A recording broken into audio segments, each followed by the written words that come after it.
Okay, welcome everybody. Welcome back to another episode of the TED Talk podcast. Joining me this time around on the podcast with the most unique name ever that you've ever seen in the world of CS. I have Travis and Phi. How are you gentlemen doing? I'm doing great. I'm doing I'm fantastic. doing I just I'm had doing dinner. amazing. I had pasta, lovely pasta. We were just discussing that off mic before we got underway. And Oh, did you? Phi What pasta has did you basically get? just it's like little macaroni, like not actual macaroni, but it's like bendy macaroni. It's kind of Okay. nice. It's called Okay. macaroni, but it's a different shape of it. It's nice. It's currently what is it? It's 10:40 in the morning right now. It's overcast, rainy. It's cool. I got a It's hot cold chai here, tea man. latte. It's cold. I wouldn't dare tell you the temperature in Fahrenheit. I don't know. It's like something like It's 30. well here currently. It hasn't broken. Yeah, it hasn't broken 0 degrees all day Celsius. Oh. It's been, and right now it's -2. So there's also a snow and ice warning. So Okay. It's That has you go. never existed where I've lived. So there you go. Weather talk over. yeah, man. Gotta feel bad living in Cali, right? Summer all Mhm. year. It's 3 degrees. It's 3 degrees in Bulgaria right now. Well, where I live, it's 3 degrees, so it's getting colder. Uh, how are you boys doing though? Because obviously, like we have a lot of things to discuss. Last episode I did was with Jay and Dweg. That was after the Elisa Masters, so that was like a week and a half, maybe 2 weeks ago. A lot of things have happened. We're gonna get through the news, but first of all, you need to be the most energetic out of all of us. Not only you're the youngest, but it's 10:40 in the morning for you. I've been awake for fuck all. Trav has been casting games since 4 hours or 5 hours now. So you need to be the star of the show. But yeah, what's been going on for both of you? We're gonna start with Trav because obviously you've been doing some ESEA games those past couple days. Yeah, I've been having some fun with the ESEA games. I did Apex versus 500 earlier. Unfortunately for your boys, they got blown out of the water on map 2 and Yeah. 3, which is a shame. But yeah, I mean they're still already qualified for relegation this season, so that's fine. But yeah, Apex played very well. It's interesting to see how that team's getting on now. With Mihu, of course, in action for those guys, and I believe I have a pretty cool broadcast that I'm gonna be doing tomorrow, which I'll probably say at the end of the stream. Also, I think the last ECL games of the season for me are like 17th and 18th in like Asia and EU. So got a couple more of those to go, and then it's end of the year. So pretty crazy. Yeah, what's been going on in my world? I have been NA clips. NA Counter-Strike clips has been the name of my. Man. I actually, can we show that on podcast? I'm actually gonna try and find it out because I didn't speak about it, bro. I am so angry at looking at those clips. How are those people professional players, man? What's going on? That's you're calling them professional. We don't even call them professional players, my guy. They are in the semi-professional space. I Man, wouldn't 80k. like, 80k is call. considered a pro team, right? I'll explain the context of that clip, by the way. So going into that game, first of all, 80k is about 3 calibers better than Mythic.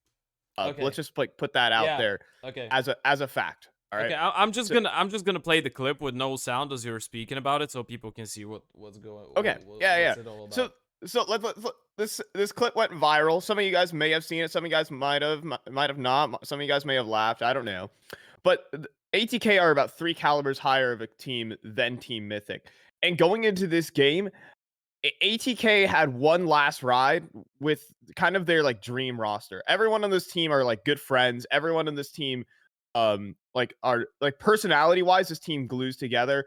And this was their last ride with MOTM. So they were, once they got really ahead in the scoreline, they started having some fun. All right. They started having some fun. And there's actually more than just that clip in this, by the way. They also just hand a 1v5 over to twice. I'm not sure if you've seen that, but I'm looking for it right now. I'm just scrolling I your can get profile. you. I think I can find it. It was quite recent, wasn't it, as well? You have a lot it was of a couple memes. days. You have a lot of memes in your profile. Yeah, I do drop a lot of memes on my timeline. Hold on, let me go ahead and I'll DM it to you right now, Man, Ted, and you can pull it up. There's so much Yu-Gi-Oh memes here. Yeah, I play a lot of Yu-Gi-Oh. That's actually what I was doing yesterday. He's a semi-pro Yu-Gi-Oh legend at this point. Semi-pro. Oh my goodness. Tell us. Semi-pro like these NA players. Way. Oh, Hey. yo, you got me there. Okay. I dropped this to you. Yeah. It's also handed over a 1v5 to them. And I just couldn't stop laughing. It's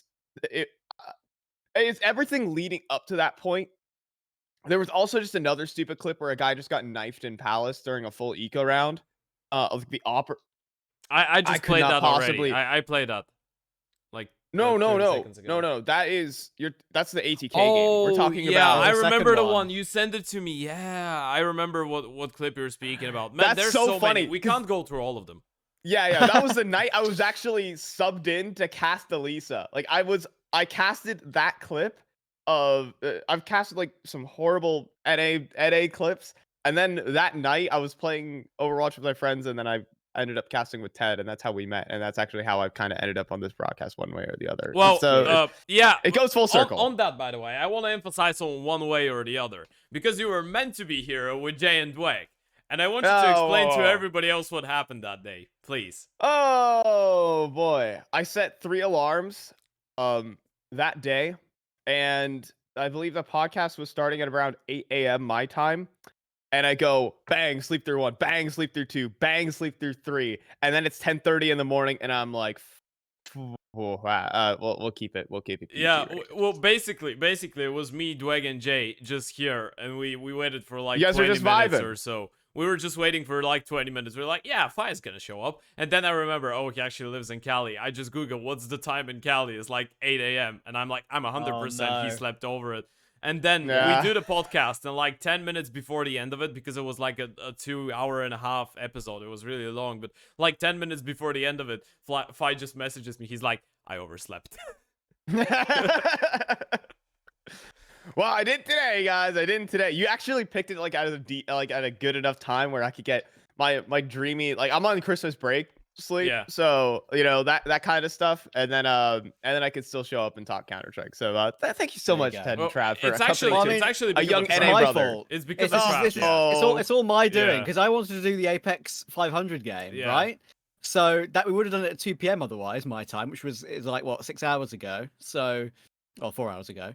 So yeah, I think I've saved you maybe a little bit there. Yeah, So you it got me would have to been thank. like 7 in the morning for you. So maybe it would have been just me and Trav again. But it's I'm kidding. Obviously, it's I'm really thankful for you to still jump in because I'm not sure if someone else told me, you know what, wake up at like 6-7 a.m. after you've worked the previous day to do a podcast with someone on the other end of the world.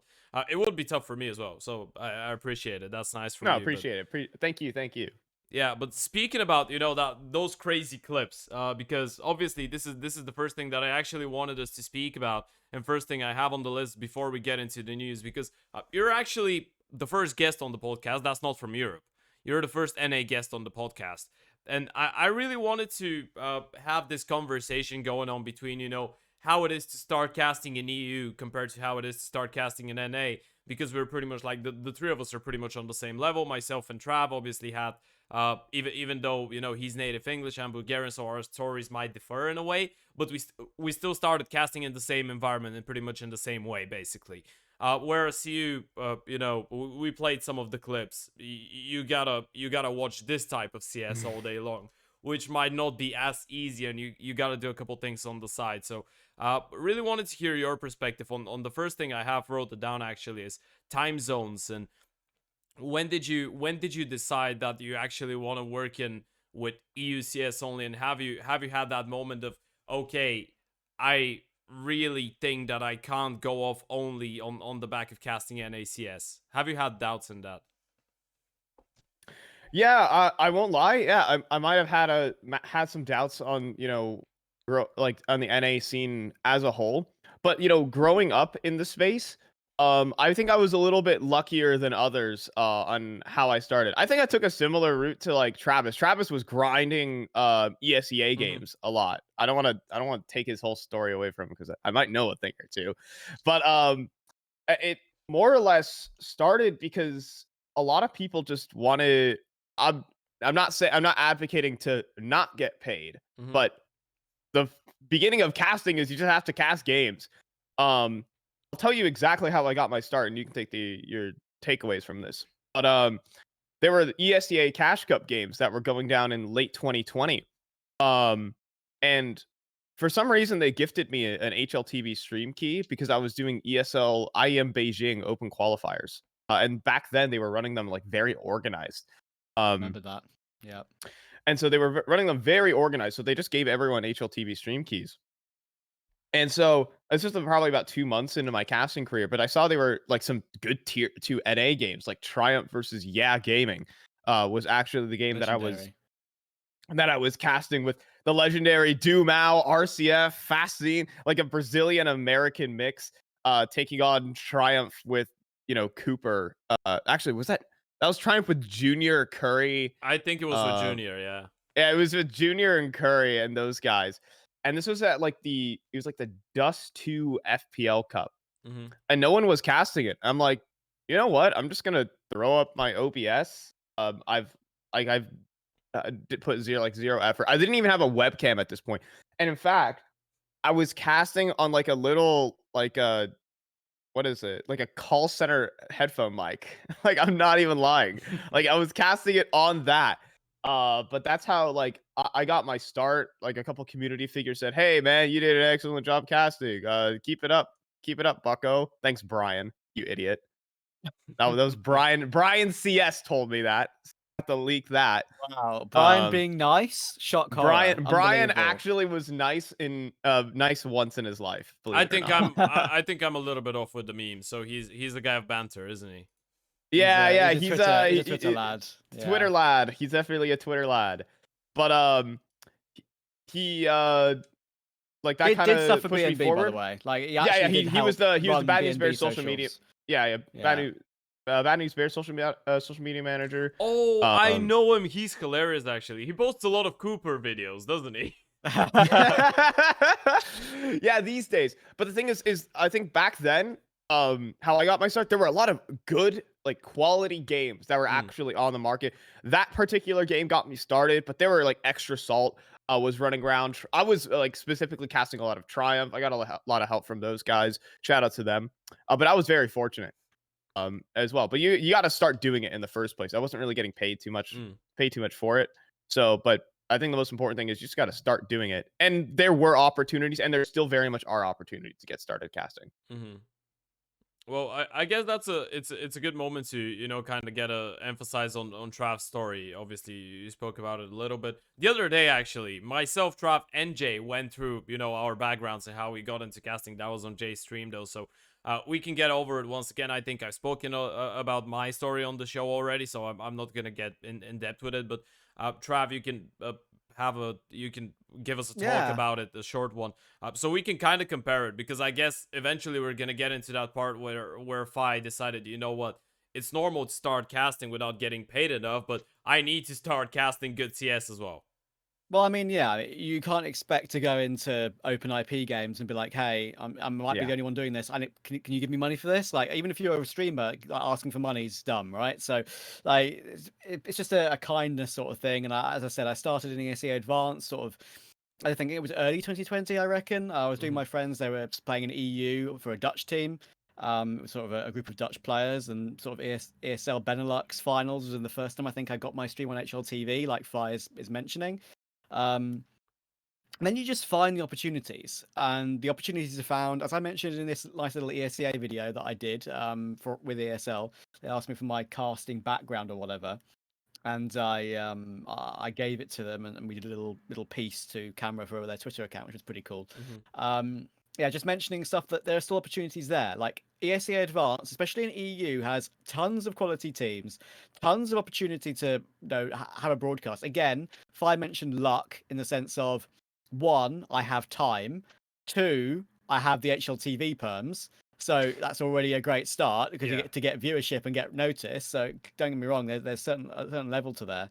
But you can still apply. It's open to apply to get HLTV perms. They're just a bit slow with it. It is available to do so, to apply to get your name on there.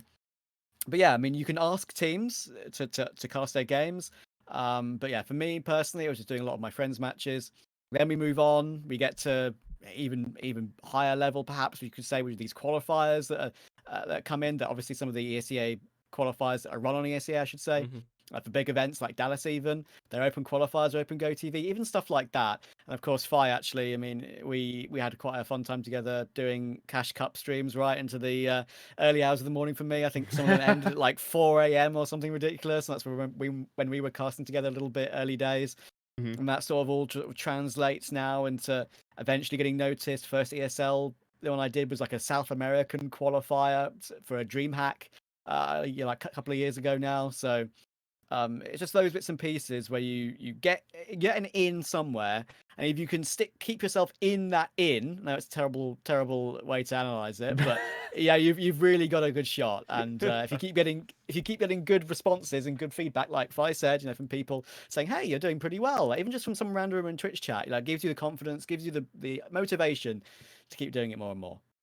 Yeah, I'm actually curious on to follow that one up. I guess it could be a nice way to kind of end the conversation, because for myself and Trav, even though we're in different time zones and whatnot, it's like 2 hours difference, so it's not that much of a deal. Like earliest game he might get to cast on, let's say a CCT broadcast, is gonna be what, like 8 a.m. 9 a.m. for him, which isn't great. But it's absolutely manageable. And both myself and himself, we've had the chance to work on some. I'm not sure. You've done some South American stuff, right? You have, Trav. Of course, yeah. No, I'm asking about me. Trav. Yeah, you have Yeah, done we 100%. have, I'm yeah. sure about you, Fi. But yeah, okay. So we've had the pleasure of waking it up maybe at midnight to start casting. But you've been doing that on a daily basis, pretty much outside of NA casting. So how did you actually start into that? I'm really curious on how, for example, you explain that to let's say your family, and how you get in schedule with that, and how do you manage to live in a normal life like that? Because for me, I do like 2 or 3 days of casts like that, and then I need another 2 days to fix my sleeping schedule. And unfortunately, I'm that kind of a human being that if I don't have a nice sleeping schedule, I'm like a zombie throughout the entire day. Right. See, I'm a bit of a demon in the sense of my sleeping schedule's bad anyway. And So you're a gamer, you're not a demon. You're a gamer. Basically, right now, it's a consistent.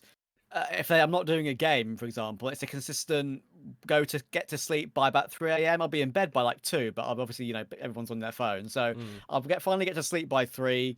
I'll wake up at 9 to have breakfast, because I need to eat at a certain time to keep my health in order, because of various things.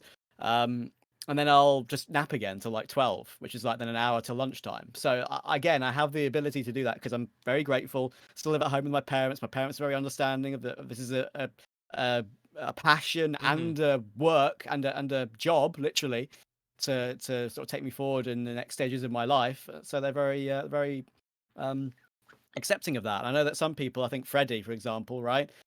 His parents, if I'm not mistaken, are quite Grimmy Rana, right? I'm pretty sure he told me that when we were at the waiting for our bags and after the Cologne flight home, that he was saying like, "Oh, my parents, they don't understand it, and they keep saying stuff. Why are you shouting and stuff like that?" And it must be rough for people who have a passion like that and don't really have understanding parents. So another reason why I'm very grateful, and I'll let Fi take the lead on that one. Yeah, so going into this, so my parents had bought me a streaming computer at the start of COVID. They said, "Hey, I think I had already kind of convinced them that like esports was a thing. I've been playing games nonstop since like 2015. That's how long I've been playing Counter-Strike. I've been playing CS since I was 11 years old." And I mean, they kind of understood, and I started doing commentary, and I kind of explained the whole situation. They, again, like Travis, they are very supportive of me. Like this is a part of my career path. Keep in mind that I had some offers to go to some incredible colleges, but I've declined that to pursue this career, and instead pursue my bachelor's online. So for university. So it's they've understood that this is like my career. So I've been very fortunate that my parents, when they see me like going up at like, all right guys, I'm casting at midnight tonight. I've currently actually moved into my garage, so I'm very actually far away from any parts of the household. You're in your garage right now. You want me to pan my camera Yeah, around? I actually do. You know what? I actually I do. got some like I can't really like pick it up because it is. Imagine he's just got a now. G-Wagon next to him. But here's like you actually are. Right. Wow. I actually am inside of my garage. But I'm you in a just nice little. tell me you don't sleep there. You just work there, right? No. I just work here. So that's super Don't cool worry about though, it. because like one of the things again to be talking about being grateful, it's just that my room is an office, right? My bedroom is behind the wall behind me, and as you can see, like I've got just tons of things which I just incredibly grateful to own, like in my room. Basically, there's a second monitor, there's some Counter-Strike posters, there's a bookshelf, and etc. Right? This room is an absolute godsend, and I'm so happy to have it to be able to do my work in. But again, as you say, this actually is just an office with my bedroom behind, and my parents' bedroom is like that way. So I do, as you say, if you do commentary in the middle of the night, you are aware and you try and be as polite as possible as to not wake them up, you know? So yeah, it's a tough situation, but you do get through it, especially if you're very fortunate to have understanding parents like ours. But yeah, I mean, our setups, I think, are as you can tell, very commentary and office sort of circulated of this is what we want to do, and yeah. I've actually had a lot of, sorry to cut you off there, I've had a lot of interesting, like, fun situations with my parents on that note, because obviously Balk and Blood, we're not that, you know, you can be supportive, but when someone wakes you up at 1 a.m. by screaming, you're not gonna be happy about it. So I've had a lot of I've had a lot of really fun times when, you know, because obviously I live with my parents as well now. Thankfully, I've been able to support, you know, support them financially after working for the past 2 years and stuff, which is great. But still, because I'm gonna do a complete remake of my room, I'd love to show you around, but unfortunately my camera is duct taped to the monitor because I have no space for a tripod. Don't ask why. It's actually duct tape. I'm not really, I'm not kidding. It is duct tape. Mine just sits on the top. Just sits on the top with a little hinge, you know, like the Logitech camera. Yeah. I think it's because I'm using like a vlogging camera, like a Sony. So yeah, I just duct taped it to the monitor. But I'm gonna do a complete remake, like I don't know how to revamp. Call it. Revamp. Yeah, revamp's the right word. Yeah, revamp of the entire room. Just change everything. Create a studio. Make it soundproof and whatnot, so I can scream, because as you know, I love screaming sometimes. I'm a pretty noisy guy. Even by the way I speak is sometimes quite too much. My microphone's actually lowered down so much when I speak even right now, because I really have a loud voice. So I've had those really fun moments when, you know, I'm in the middle of a cast and then I'd see my door just open up, like someone, like the SWAT team is breaking in, and it's just my mother just ready to beat me up. I'll get a text and it'll be terrified. It's like, oh no, I've got a text. It's my mother saying, "Keep it down, Travis," isn't it? Oh, you know, you just don't want to, because they're so polite and understanding. You just don't want to upset them, you know. Yeah. So, no, I normally get like 2 warning texts, and then the third one is just opening up the door. The SWAT team is in. Shut your mouth! I want to sleep. There you go. For me, I am so lucky. I initially was casting out of my bedroom. Just keep in mind. Ever since I got a webcam, it was like Christmas of 2020 or Christmas of 2020, like start of 2021. I moved everything into this garage. In fact, initially, I was actually just casting on a plastic table because I couldn't actually move my computer desk into my garage yet. So it was like a you know, a picnic fold out table with my setup on it. But I'm really fortunate to have this area very far away. I don't get any of that. And they don't really care if I'm casting at 1 a.m. as long as you're making that bag, young Schier. Is what they say. There you go. So. Yeah, I guess that sums it up quite nicely, doesn't it? Okay, so I guess we can start moving forward. By the way, we can start going into the news, because we have a couple things that I want us to discuss. There's a couple key points that I've written down, and I want us to start off with C9 and the situation in there. Now, obviously we're gonna get into more things as well later on, but the latest news that, you know, all of us know were published on HLTV. Some of them weren't, but I've written them down still because I've heard some things, some places, let's say. But yeah, C9 is rumored to bench interz quite soon, and we have people that could be the potential replacements for interz are Forrester, who was a part of Entropic, Sanji, and Buster, who were parts of VP, even though Sanji has been inactive for over a year now, and for Buster, it was quite recent. He got benched in the summer when Norbert and Fame arrived, obviously from K23. But first of all, the first thing that I want us to start off with is because obviously one of the key reasons for that probably is the lack of consistency for C9 and the fact that, you know, they did win their first their first tier 1 LAN event, to be fair. They did win at IM Dallas this summer, and they've obviously won numerous tournaments, but they were online, they were in COVID era, so we don't really count those. But under Cloud9, it was one of their first events as well under that organization, so it was great hype. They managed to win it, great stuff, they look phenomenal. After that, though, we get them at EPL. They were a main contender for the trophy in EPL for sure. And then they did lose to Liquid in the same semi-finals and kind of became a part of Liquid's own story at that tournament. And then we move into the major, and for a lot of people, including myself, I was considering, especially after FaZe Clan got eliminated, I was considering Cloud9 to be maybe one of the big favorites when you didn't have Vitality in the playoffs as well. I was thinking that they might even lift the trophy. But again, they get eliminated versus Mouse in the quarterfinals. So I want to get started with obviously Travis. We're gonna start with you. But what's your opinion on the lack of consistency, a lack of form in Cloud9? And do you really think that interz is the main problem and he should be the one changed? Well, the common consensus by I think quite a lot of talent is that why are you picking on the support player and why are you wanting to remove him? And they're saying that interz has been a very good support player. And honestly, in the games that I've watched, I won't disagree with what people are saying, but in the games I've watched, I feel like interz, the impact that he has is not actually I feel like as important. It's obviously it's very important, but there are some scenarios where I feel like he's a bit too slow and maybe not on the same wavelength as the rest of his teammates. Maybe a lot of that can come down to criticizing Nafany and his calling, which is another reason why maybe Cloud9 are being inconsistent. Because as you say, they're a team that really should, I feel like, be contending, especially in the way the draws went for them. As for the interz situation, the thing that makes me think that it's the correct decision, going sort of, contrary to what a lot of people are saying, is the fact that teams that have replaced a poor performing support player in the past with a bit more of a fragger, Forrester, for example, as it was said, one of the options apparently, have improved tenfold and have actually gone on to be contenders after that move. I don't think that it's too wild to say that you can get someone who's more individually talented than interz, but still mold him into the roles required and do a better job. Yeah. If you get what I mean. Yeah. Fi, you got any hot takes on that? But actually, I'm sorry to cut you off, but I forgot to mention Magix.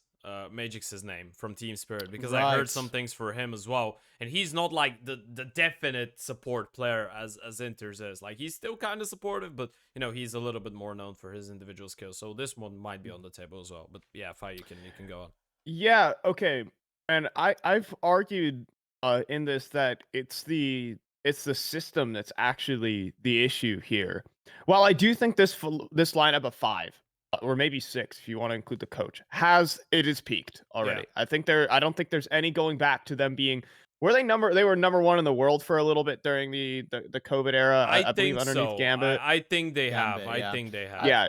From memory, that core, like I think I made a tweet about it. That interz Nafany Shiro core goes back to something like the very beginning of Gambit youngsters. Yeah, so, and they were playing with who are they playing with? The guy Supra. He played Supra. Yeah, he played on Titans as well with MSL. Yeah, with Supra. I don't know what happens to Supra. That was the funniest. I'm sorry. The harken back, everyone was calling minus Supra plus Hobbit the worst roster move in history, and boy were they wrong. But anyways, there you go. But you know, they were number 1, number 2 for. I mean, the entirety of 2021, this team was in the top 5. By the way, and they're long past that peak. It's just it's sad to see it, but that really is the case. They were the bookmaker favorites to win the major. Once those quarterfinal that playoff set was drawn. Bookmaker favorites, they're going to win the major, and they got eliminated in the first round. I think it's a system issue. I think this team has run its course in terms of the Counter-Strike that they play. Maybe I couldn't tell you if they become too readable. But I do think that they're starting to base a lot of their success on inconsistent factors. Sure, Because they really just try to beat teams over the head with their firepower. And I'm not sure how much that is working in today's Counter-Strike meta of slow defaulting, of trying to poke and prod for weaknesses, of trying to take advantageous fights everywhere. I'm not sure that kind of playstyle works. And that makes me wonder why we're cutting interz here. Are we just trying to lean harder into it? Do we need more CIS talent?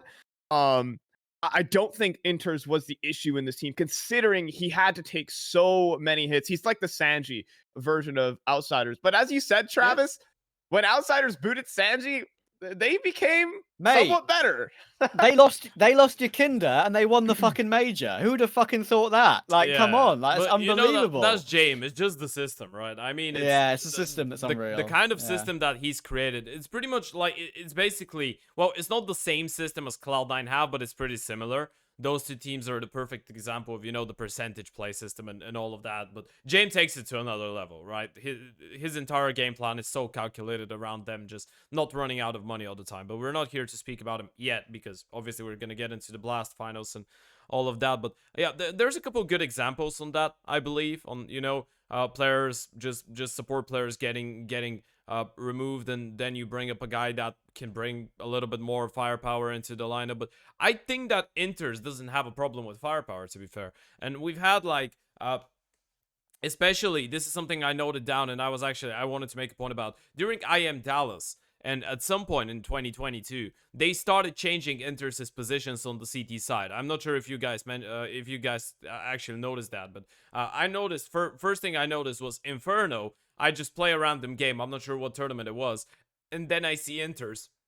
It was maybe against FaZe Clan or whatever. I see interz playing short on Inferno. And I'm like, why is this guy not on B? And that was a consistent I don't thing. mind changing that up, though. I think against the best teams in the world, changing that up to maybe full FaZe and to not targeting one portion of the map, especially. Maybe if they think interz is a weakness, it is not a bad idea in that sort of sense. You get what I mean? Yeah, I don't think that's the case, though. I know what you mean, Okay. but he was consistently playing there. It's not like a one-game thing. I made it sound like Right. that, but it was the first okay. time I noticed it. Fair enough. Yeah.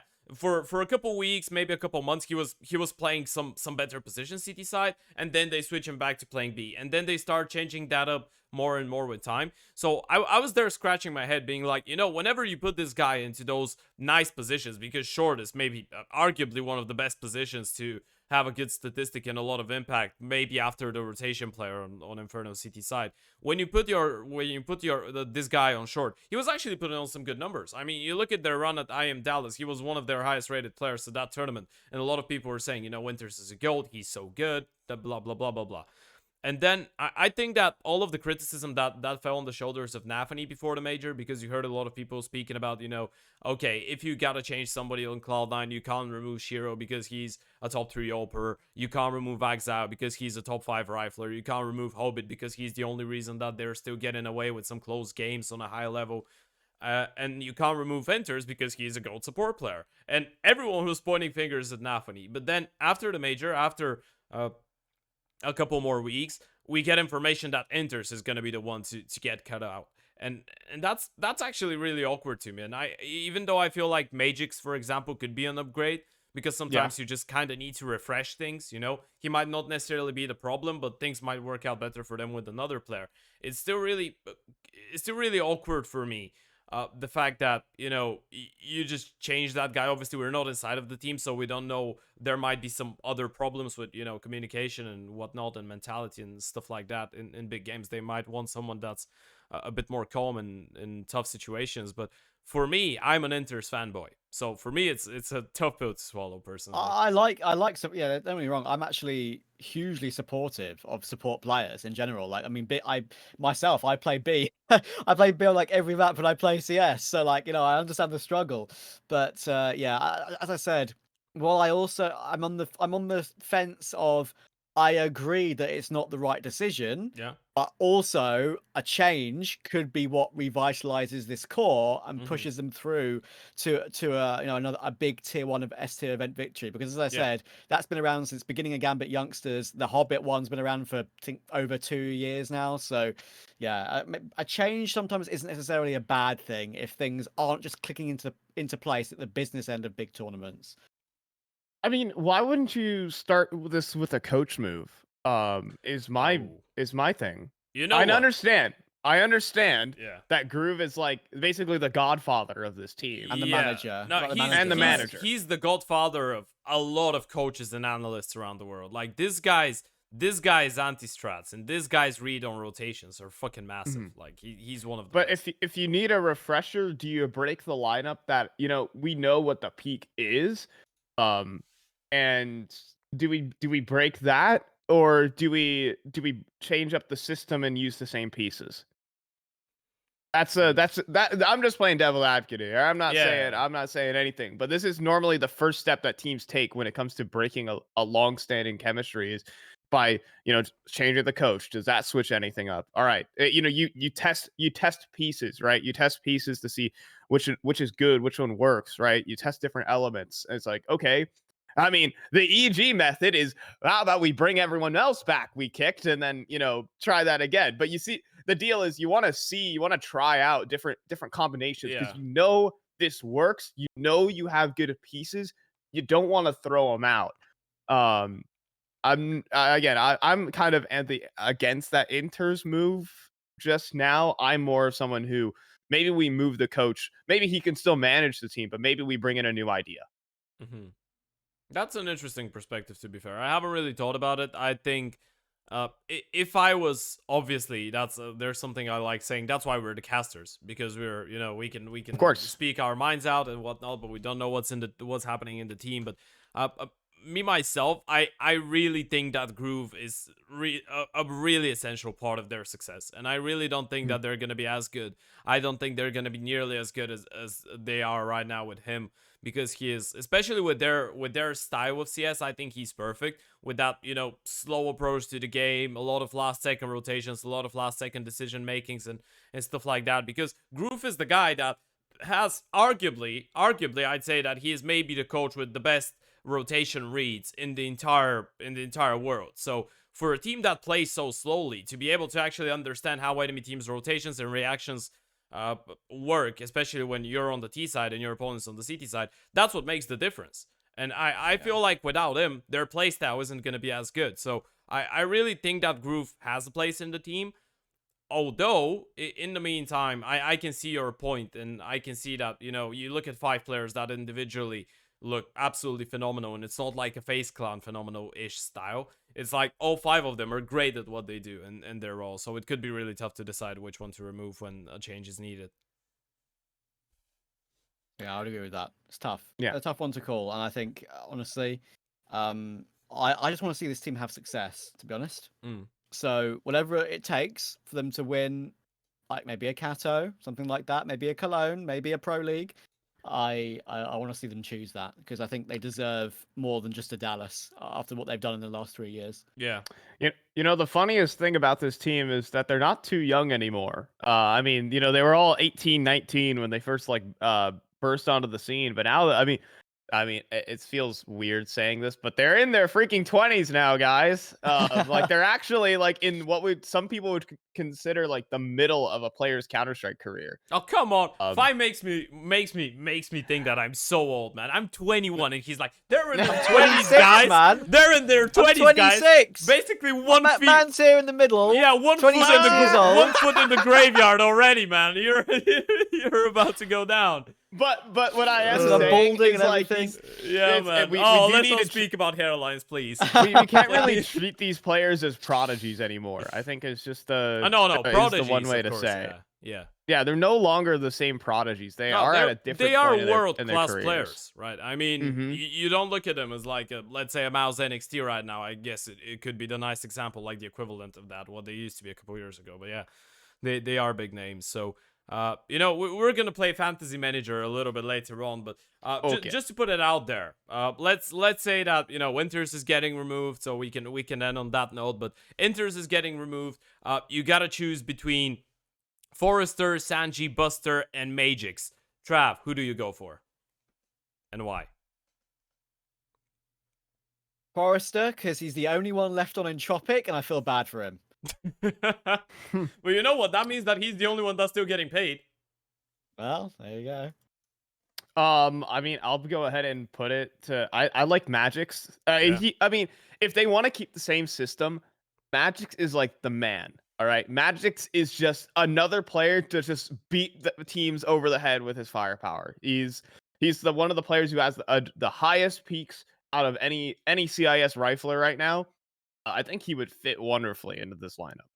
Yeah, yeah. I think he's gonna be good in the system as well, because obviously he's been playing under Chopper as well, and Chopper is one of the greatest IGLs in the CAS in the CAS scene. So I guess he's gonna be able to get in, and he's a bit of a crazy fellow as well, so he can switch things up. He might make C9's game a little bit more interesting at time, but okay, I think we did say enough about, you know, the C9 and interz situation. Obviously, we gotta wait out.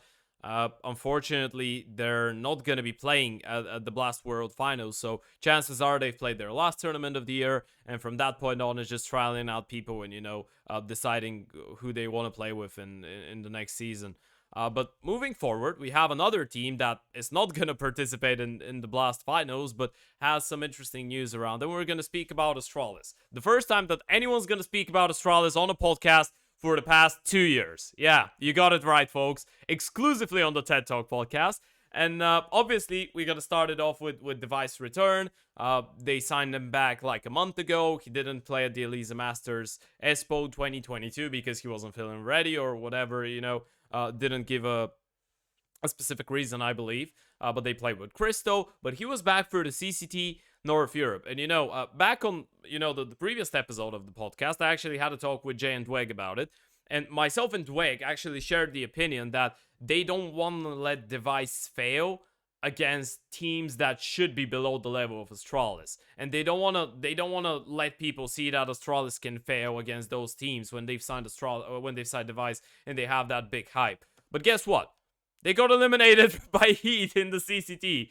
So now, obviously he played well, but they still got eliminated. So what do you make of it, boys? How do you feel about Device after 2 BO3s that he's played? Fi? How I feel about Device? It's the thing is Device occupies in a lot different role than what the oppers of past were occupying. I mean, a Device is no longer Astralis' opping style as a whole was just mega passive. They're just going to lean back in their chair and you're not going to move for the entire round. You're just going to shoot the one guy who comes into your crosshairs, and that's your job for the round. You're done. That was what I felt like to watch Astralis play under Lucky, Farley. I mean, now I guess we have to say Christo as well. There's no real opening pick attempts being taken by AWP players. But Device takes up a lot more space on this team. Zipex was looking on fire during the Eliza Expo Masters because he just had space to take. He was able to rifle. He's looking like k0nfig out there, for goodness sakes. But now the roster has to shift. Zipex is going to take a backseat again, and I'm not. We have to look at this Astralis performance as a team performance, not as a Device and Blame F performance, and the other three suck. This is a different system now with Astralis in it. I think, okay, Device, yeah, he's individually there. You know, he's the same old Device. But you know, this Astralis team will have to get into shape for next season. It's not like you have to make another roster change to make it work. For me, I think you're aware that I may have been on a few other podcasts and may have shared my views on what I think about all of this. And the whole thing that I want say you to is give all that, the smoke. there you go. Yeah. The smoke is that Astralis should have let Device play in Expo, and I think it's absolutely fucking ridiculous that apparently the interim coach said, "Oh, Device will be back in 2023, I hope." Like, how does someone involved in Astralis say I hope to their biggest fucking signing, re-signing of their god tier best player in the world who won them 4 majors alongside the rest? I mean, like, I just don't understand. Dude, they're trading But- device like stocks, dude. I You don't know know. what I I think know. that is, by the way? I think it's like, you remember what DJL said in the beginning of 2022? He's like, I hope that device is gonna be back soon, or he was like, oh no, the first time actually, the first tweet, that was hilarious. The first time he tweets like he's gonna take a little bit of a break, he's gonna be right back ASAP. And then the next time he tweets about it, he's like, I hope he's gonna be back ASAP. So now I guess Astralis are just too afraid. They're like, you know what? Yeah, we signed device, we don't know what we're gonna get. And that's what I don't understand, because Espo was like the perfect opportunity. I reckon Astralis would have won Espo if they'd have taken device, because They would have Christou had was a bigger clearly- chance, maybe. Christou was clearly A not up liability. to the task. Yeah, not up to the task. Have you yet. seen the fight clip from the Elise Expo? Trav. Oh, hot fire. No, opinions? okay. So we're gonna get through a fun story. So myself and Fi, because obviously Jack was sick the second day, and we needed a stand-in. It was actually the same day that myself and yourself casted together, Trav. I casted the first 6 games alongside Fi, And I was up for like 30 hours. Yeah, but- yeah, he was doing a marathon, and we had that Astralis game, and then we go into a break. And you know, ads are going. It's been like a good Well, 10 it's 15 halftime. Oh, It was a yeah. Oh halftime yeah, break. it was halftime break. Yeah, and there's And like they a were good haven't 5 heard to 10 it. seconds. I know. What you And there was mean. like the Hot half. mic. They ran the halftime replays, and I wait for like 5 seconds after. They didn't. Yeah. I thought when I see replays running, I'm always like, okay, they probably just sent it off the break. You know, I've seen it in 100 different broadcasts. You know, that's just off the break, right? We don't really talk about it for too long, and so I start talking about like how the game is. Christou is 3-12 remember now. on Yeah. that, and well, I mean, at least I wasn't wrong. Yeah, about my five opinions. just goes. You I know, wasn't- five just goes. I really hate Christou's opening, man. And then a couple people in chat hear that, and they're like, you know what? A little bit harsh, but fair enough. W cast like Yeah. he's not wrong. yeah, which was fun. I didn't tell you about that, but I got a message. Apparently, I have that Danish girl in Steam from a couple years ago, and she just messages me. I've never messaged her, or at least I don't remember. Maybe we spoke like 2 years ago, but she messages me. She's like, Crystal's a really good friend of mine. Next time, make sure you mute your microphone. Lol, don't say shit like that. Literally, I was like, what? She actually like, I felt threatened. It was like, you better watch your tongue. And I'm like, it wasn't even me that said that. It was fucking fine. And I got the smoke, and I'm like, And then, "Oh." the next pistol, and then he gets a 4K on the pistol round afterwards. So Oh you yeah, know. yeah. He says Well, I mean, that. that's not his AWPing. That's his pistol. That's not his To be offing. fair, Yeah, yeah. Bristol was the reason they made playoffs, but he was the reason they made playoffs on the rifle in the last On the couple rounds rifle, on you. not his offing. Like he was like Yeah. entering stuff up against complexity. and Yeah, still he was for doing them. good on the rifle, but Yeah, yeah, that final day, like Complexity could have finished like 1st or 6th, right? Going by like 2 results or something. no, basically, it was that final one day. game. It was just complexity One Astralis, and winner Was- qualifies, right. loser. Guys, Yeah, losers out. yeah, losers complexity. Anyway, my opinion is that Astralis need to grow a pair of testicles. They should have forced Device to go and play in Espo. Denmark to Finland isn't even far. It's still a Nordic country, for fuck's sake. It would have helped, and it probably would have helped him for CCT as well. But honestly, props: 1, Zip playing better, and 2, Device actually playing well in CCT despite losing to Heat. And I think if they can find a replacement for Mister, don't get me wrong, Mister has been okay, but okay isn't good enough. Yeah. I think they can genuinely like worry teams if Blame F and Device are going to continue to put up big numbers. Of course, Yeah. caveat to that is the Vu tweets about Blame F. Yes, he's an eco hunter. Oh no, I and it don't was agree obvious with to that. see. No, miss me with that. I don't still think agree he's with an that. eco hunter. I mean, You know what? He it is, accounts for, but like, he's 8. still he is, and you know that's the point. Blame F is. I think he's a great player. I'm actually a big Oh fan. yeah, Uh, absolutely. I'm a big fan of Blame. I've been for a long time, but he is a guy that could kill a team when he joins it. He is a guy that could kill a team when he joins it. But now, the Smooya factor. no, Team killer. I wouldn't put it in the exact same category as Muya, but like he's got a really specific way of viewing the game, I believe. But now when you have Device in the team as well, when you have Glaive, and you obviously Zip is a big voice as well, even though he might not be as active in the comps maybe, but you have Glaive and Device back in the team, so I guess Blame F now is just being a really vital asset to Astralis rather than, you know, back in the days, people might have made a point on Heroic or Complexity, even though he was putting those high ratings, the team wasn't performing well. A lot of people might have said, you know what, he's taking a lot of the space for other players, he's taking the good positions, baiting everybody, blah, blah, blah, blah, all of that crap. But now, you're playing with, apparently, people can put on great numbers playing on a team with BlameF, and he's still able to put on great numbers. And one thing that actually I don't think a lot of people have noticed, BlameF with Device was playing a lot more entry on the T side. Absolutely. Which I've he seen played it. Yeah. on Epsilon a couple years ago. BlameF wasn't always a lurker. I still remember the BlameF entry days from Epsilon. So then in my head, there's the question, is BlameF gonna change his positions because of Device and the way that he wants to ope? That's tough. I mean, I do have to say I do agree with you though. The things that Blame has been doing, and he has changed up occasionally. He will be entry F. He won't be eco F all the time. He won't be bait F. He will be entry F. Honestly, I think I've seen good things from him doing that. I wish it makes me wonder, makes me wish he'd done it more, you know, as well. So, yeah, it is certainly very interesting. I think, as you say, Glaive. I'm not sure. You say Glaive is a big factor. I agree, he's a big factor, but I'm starting to wonder whether maybe he's a bit past it as well. Unfortunately, and Yeah. that's another factor that I want to think about Astralis, because Mister, I think you deserve to try a team, a proper Astralis team with Device and Blame. What? So it'd be Device, Blame, Zip, Glaive, +1. Obviously, there's a lot of debate as to who that +1 could be. They wanted Stare for a while. Sprout were like, no, fuck off. Fair play. Oh.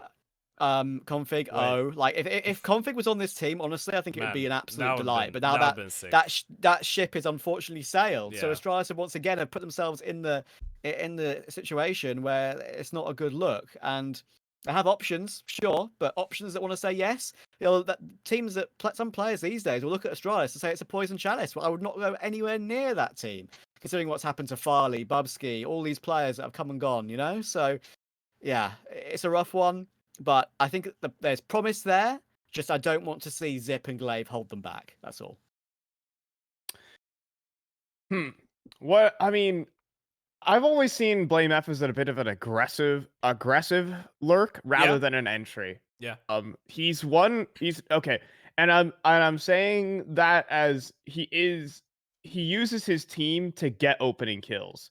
In that way. Well, if his team dies, it looks silly. I love picking up this stat from Blame F. In 90% of rounds where he gets an opening kill, they win. He has a 90% basic opening kill win rate, if you want to put it that way. So he's getting his opening kills are mega impactful. In fact, you can look at his impact rating. I'll pull it up right now. I want to see actually where it stands in the last 3 months. A 1.37 impact rating, which is just stupid, dumb high. His opening kill ratio, he never dies first, and he picks it up sometimes. But again, that 90, okay, it's dropped a little bit since then because roles have shifted just a bit. But 76% win rate after first kill is it has to be something of the highest in the game. I mean, Art can't even compare to that. Yeah. At the moment. So it's he has impact when he is successful. It is just increasing that, opening kill, the amount of opening kills that he does find. And it's a little bit of a one-off strategy, but he's a bit more of that. He hunts for openers as that lurk. So that's why you see him, entering up or walking through, B apartments on Mirage, all that, the entire game. Yeah, he's the guy that he's really good at understanding what his teammates' actions create for him as opportunities, if that makes any sense. I feel like he's just really smart. By the way, just correcting myself on the Epsilon take, it was actually Surreal that was the entry back then. UKCS, let's go. Okay. But BlameF was initiating second contacts on T side, which is something that Fi just spoke about, and Blame is really good at. And by the way, on the take about the eco fragging and stuff like that, I really want to say one thing. If I was an IGL in today's game, where so many great set piece plays are created and so many people convert ecos and half-buys and shit, I wouldn't give a fuck about BlameF getting 4 kills every single anti-eco. I'd be happy about it. To have one player that's ready to farm all the eco kills every single game and make sure that I'm not gonna lose a single round to USPs or Glocks or whatever, I'm down for it. I mean, that's why, by the way, I think people just go, oh, you know what, his rating are so high because he's an eco fragger. Yeah, his rating might not be 1.13 or 15. It might be 1.25 because of the ecos, but he wouldn't be negative even if it wasn't for the ecos. And this is something that I see a lot of people misjudge and go like, you know what, okay, eco kills don't matter. No, they do matter. Yeah, they might not be as impactful, but they do matter for the team's economy. They matter for his confidence. They matter for a lot of things, you know, for the money of the opposing team. So I really think that Blame is actually a good player. Yeah, he might be a bit of a guy that kind of makes you play into his system. He's like, you know what, all of you slaves, you just play for me. I'm gonna create the space. I'm gonna win his rounds. But you know, as soon as it works for the team, I think it's all right. The problem comes when it doesn't work for the team. But now with Device, it feels like, you know, it might work out for them in the long run. And I actually want to hear your opinion on another take I had, because obviously Trav said, you know, you get Glaive, Zip, Device, and Blame +1, whoever that one might be. But I actually wrote it down as I really see two players that right now Astralis need, and by need I mean, you know, they need no matter what. And I think that this is Device and Blame F. And obviously Glaive, I think we can't put into that category of Mr. and maybe Zip, even though Zip's been playing well, because, you know, Glaive is Glaive, and we don't know how chaotic Astralis might become without him. But do you think that Zip's performance in the last month, maybe the good plays at the Lisa and now at the CCT, have actually softened up the situation around him as well? Because let's not forget, after they missed out on the major, a lot of people wanted his head as well. Yeah, I think he's kind of been saved at the moment by the Espo performance, because No, he's also been it's a- saved because he's been signed until 2026. But that anyways. was literally what I was about to say. You took the words right out of my mouth, in the sense that Astralis are not going to be cancelling a contract that runs that long. It's a ridiculous contract. Like, it's what, 3.5 years. This guy's going to be at, like, even more past it by then. But yeah, I think for me, I think for now he's been saved a little bit, and they definitely, for that contract reason alone, will go ahead with him. And if he continues form, which is reliable, you know, a reliable fifth sort of form, you know, there's no reason to kick him. You don't need a star player necessarily. I mean, we had this conversation with Cloud9, right? You don't necessarily need someone who is just lights out constantly. So I feel like if they have Zip just doing his job well enough and winning the clutches he should win, not necessarily the clutches that, you know, the ridiculous ones from back in the day that are completely unpredictable. He's definitely not my clutch minister anymore, but yeah. Oh, like, he's gonna be my clutch minister any day of the week. Come on. I I was even a. You were a chance. North fan as well, Trav, right? Back in the day. I Were didn't you? mind North. I wasn't a hardcore North fan, but I didn't mind them. I accepted them. I Yeah, thought they were so fine. I hated Astralis, but I still have respect for Zip. But I hated them with my guts. I hated Astralis. Yeah, back I in the day. understand that. It's the hatred, isn't it, that runs deep from seeing Zip win a 1 HP clutch against VP when VP should have won the major. So there you go. That will still annoy me to this day, Atlanta. It should have been VP's. I'll always mention it whenever I get the chance. Poor Pasha. Anyway, fair enough. Let's see how Zip does next year at big events. If he struggles at the big events, Espo might easily be a flash in the pan. Then I think, honestly, they might have to bench him for the end of his career at that point. I mean, he's still got that dog in him. I'll say that. I think he still has that dog in him, just not all the time. It's Zip is not in his heyday. I'm not that delusional. It's not. He is a shadow of his former self right now, and I'm not sure where he's gonna go. I think only time is gonna tell. We've seen some good flashes, but I'm not sure. I've seen some okay things. I haven't seen the best of Zipex though. So 2023 is going to be a really defining moment for this guy's career. Yeah, for sure.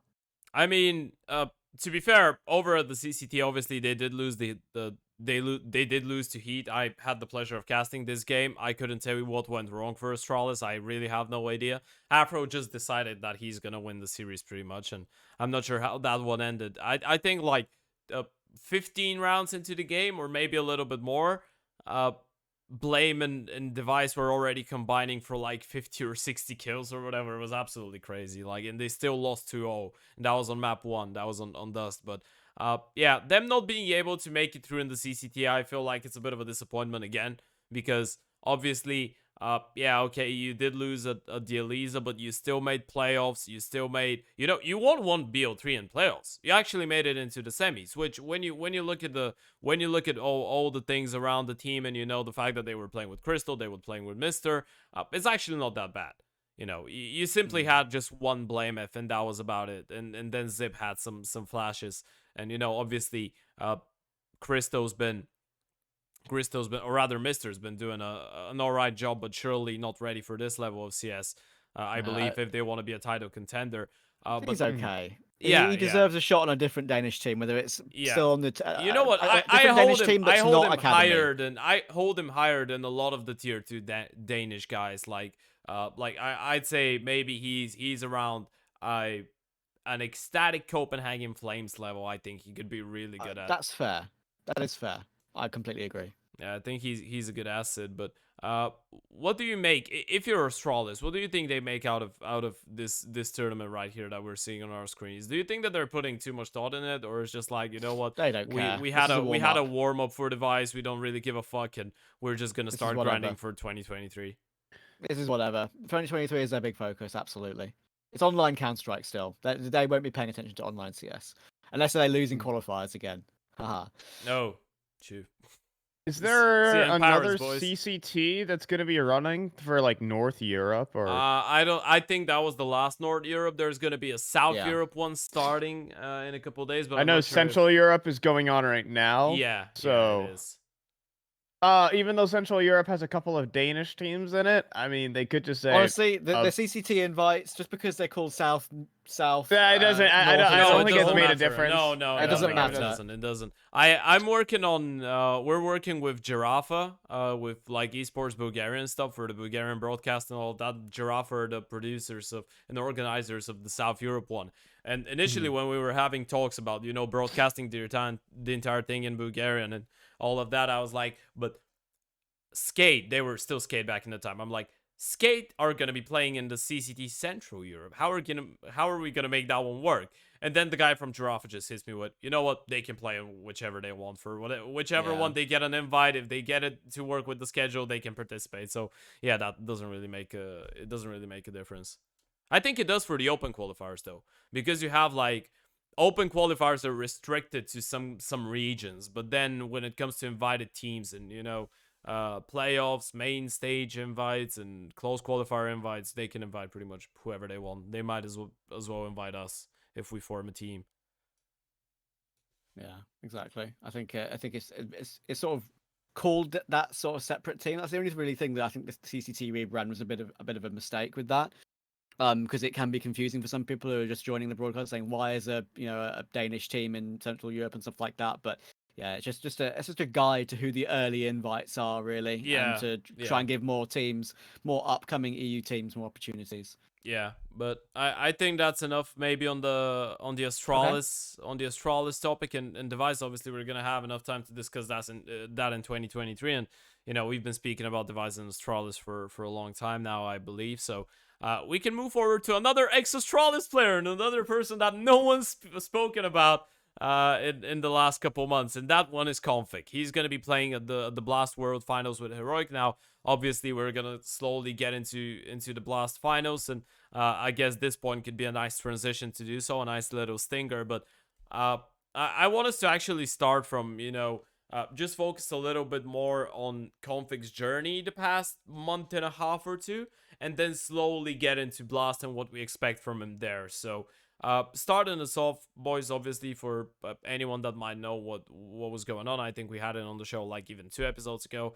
He had all that drama with Astralis. We're not gonna get through it in detail because obviously everyone knows what's it all about, but I want us to start off with this is the fact that this is another big setback in k0nfig's career. And he's been a guy that's been always connected with having the mental resilience to bounce back, even though a lot of people thought that he did fell off after his time in North. Of course, for a lot of you that don't know, back in the day he got removed from the team when they were third in the world, I believe, right after the EPL finals that they lost to G2. And that was because of some personal reasons, and well, to be fair, internal issues with his personality, and the way that he was pretty much getting on the nerves and tilting everybody in the team, pretty much basically just ruining the atmosphere for everybody else. And that was something that I think MSL said, or someone else from the team said. But he was able to revamp. He went through Optic, he went through Complexity, and when he joined Astralis, it felt like everything was going to place for him, and he was finally going to get the chance to be the great Danish player that everyone believes that he could be. But now, it's another tough setback, and since the bench from Astralis, he's played only one official. He played with Endpoint, and let's say that that wasn't necessarily a big success. He had a 28-49 in the series, 0.69 rating. Now, obviously, he was still recovering from surgery. He's probably joined in the TeamSpeak one day before the official itself, so we can't really have big expectations. But what do you make out of the situation? And do you still believe that k0nfig could bounce back to be one of the greatest players? Because a lot of people, including myself, I really do feel like he has the potential to be one of the greatest players. But at this point, there's just been too many unfortunate situations happening to him in his career.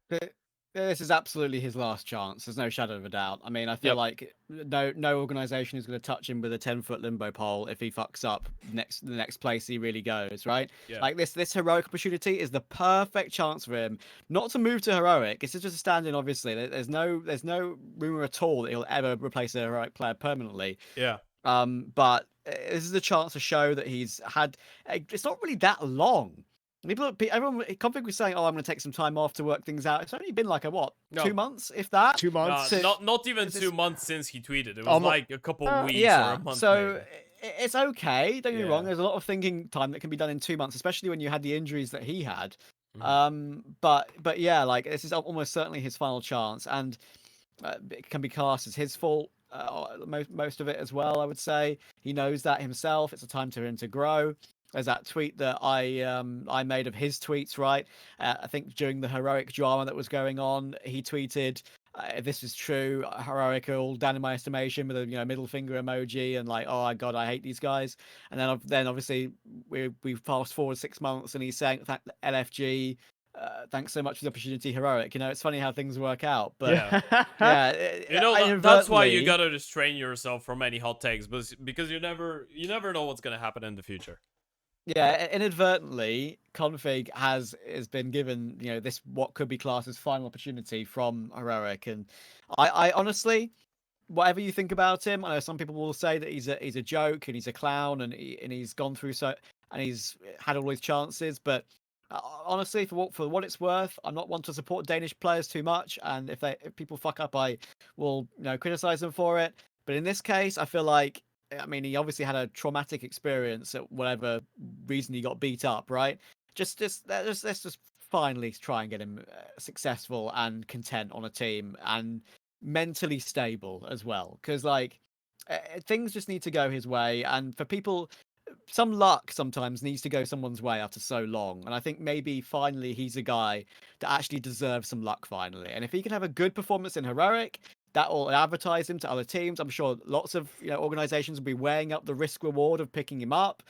Let's just see how it goes. I think he's going to play okay, just not out of this world. He'll have some sparks, and I hope for his sake that it gives him a shot in the future. I want to say that, I think there's some good opportunity here for k0nfig in this lineup. CT, I'm not sure really about T side roles for this team, but CT side roles, he plays the exact same stuff that Stound does. He's B anchoring a lot of times. He's playing a lot of the power positions for the CT end of things. So he has a lot of, he's a secondary AWP player as well. Like, he has a huge opportunity just to still prove his worth, that say he can play at the top level. Of course, this is coming off the back of, medical injuries. Yeah. At the same time, they're playing against OG round number 1, so you get a little bit of a warm-up game. I can go on my own rant about why OG is even at this tournament. You're I think gonna have the chance to be HLTV's fair. already gone on their own rant about it. Thanks Striker for posting that article. But like I think k0nfig he is in a position to succeed here. There are like other moments where stand-ins, they just have to stand in and they have to watch as the rest of the team just does the work while they just have to fill the roles. k0nfig has the opportunity to really to actually deal damage this tournament. I have hope. I have some belief that we're gonna get a good tournament out of him and he can make a comeback. Yeah, he could be set up for success though, because as you pointed out, CT side he plays the same roles as Town, and then on T side, Tessis is the entry, which means that k0nfig is gonna get to play, you know, a bit of a refragging role, which could set him up for, you know, just better experience. k0nfig clutch minister, new arc unlocked. Well, I'm not sure about a clutch minister, but maybe he could be a little bit backwards. But why not? I mean, you can try. I'm not sure if I don't he's think k0nfig has ever been alive in a 1vx situation. No, I don't. Oh no, you know what? He actually was. If you remember, guys, that crazy one tap with the 1 bullet AK on Mirage and oh, I remember that. Yeah, and then the knife in but that was CT side retake, so that wasn't a 1vx technically on the T side. I'm joking, of course. The knife I'm at the joking, major. of course. But no, but he you're has actually one of the highest right. death per You're round actually out of right. any player. Yeah, he's a hardcore entry. Like he's the definition of an entry. He's an Apex kind of guy. So I guess this could be a good chance for him. As you know, I said it already like 2 or 3 times, but I was a huge Nord fan, and k0nfig's been, if I have to go, fanboy perspective, he's probably my favorite player in the world, right? Whenever I'm not working and, just casually watching CS, because, we've had to kind of teach ourselves not to have favorites when we're casting games, which is completely normal, but... Yeah. I want to jump in and also kind of like talk about k0nfig's career as a whole. I feel like he's always been like a top 10 rifler in the world for like most of his career. Man, potential wise, he might be up there with he might be up there with top 10 like in the history of CSGO, in terms of his peaks, they're absolutely insane. But of course, I just look over at like his HLTV page. Yeah. He has only placed in the HLTV top 20 once, and that was in 2017. Just think in the last couple of years, I just this man, it might be one of the most tragic stories in Counter-Strike to see if this man can't find any success, and that puts even more pressure here into Abu Dhabi to actually perform and to try and make, because we can see the end of the line here. And he's not running out of time in terms of opportunities. He's also running out of time in terms of just his career in general and longevity reasons as well. Because so many players now that have been around for a long time start to fall off. We're seeing that from Elige now. 7 years on Liquid. He now has a few more questionable games than we'd see from him in the past, right? So... players like that, I would put Elige, obviously there are different players, Elige and k0nfig, but star riflers of Counter-Strike history, this sort of longevity and that time scale, they do start to fall off, and I'm worried that maybe k0nfig will do the same. Only a very select few players still keep that up toward the end of their careers at the top level, and it's really like only a couple, as I say, like Elige and Crims. I think the 2 that come to mind, especially on one organization. I'd put a NAF in there as well. NAF, Dupree, Magisk, players like that, right? Yeah. So that just keep it up for so long, and it's a very small group of players. So k0nfig, I think if he's going to have that one chance left, he'll know that it might be his last chance. As I said, not just of his entire career, organization-wise, but also just plainly, maybe even age-wise as well. So pretty big for him to show up well. Yeah, but I really like the point that Fi made about k0nfig's individual ability. I think Thorin has made a couple videos about him. Obviously, there was a lot of similarities between k0nfig and a League of Legends player by the name of Doublelift, I believe, a couple years ago, which is pretty much like they had the exact same story, right? Both of them were kind of like the bad guy of the professional scene, and both of them had insane mechanical skill, but then Doublelift, I feel like things actually worked out a little bit better for k0nfig than it did for Doublelift. Because you sure? Doublelift just keeps getting signed every single year. If I follow a little bit of League, because I don't. He just got signed by 100 Thieves. Okay, because I don't follow League that much. I follow only Fnatic because of Hillis. Continue though. But the point is that k0nfig might be, I think, the biggest disappointment in CSGO's history in terms of potential and where he actually got with it. Might not be obviously you can probably if you start thinking about it, you might list a few names, but and it's not like he's not had a like an alright career. Like a lot of people are not gonna get up to where k0nfig has been, right? He's played on some good teams, he's played on the big stage, he's won a couple tournaments, might have not won so many tier 1 tournaments, but you know, in the end of the day, he's had his fair shot at competition, and he's been considered amongst the best players in the world at some point in his career, which is on itself a big achievement. But in the meantime, you see people, you know, not realizing this guy's individual potential is so fucking massive. Like, he's like a far upgraded version of Jax. He's great. Like, he's individually, that was the guy that back in the day when Nates still weren't that big of a thing in CSGO, he was the guy to just call everybody pussies because they wouldn't dare to face him off in an individual fight. Obviously, that's not the case anymore because everybody can pretty much shoot, and, you know, there's a lot of good aimers. But he's still, like, when you look at the way that he moves around the map, you just know that he's created for this game, and, you know, he's made different. This is the thing that I'm getting out of it.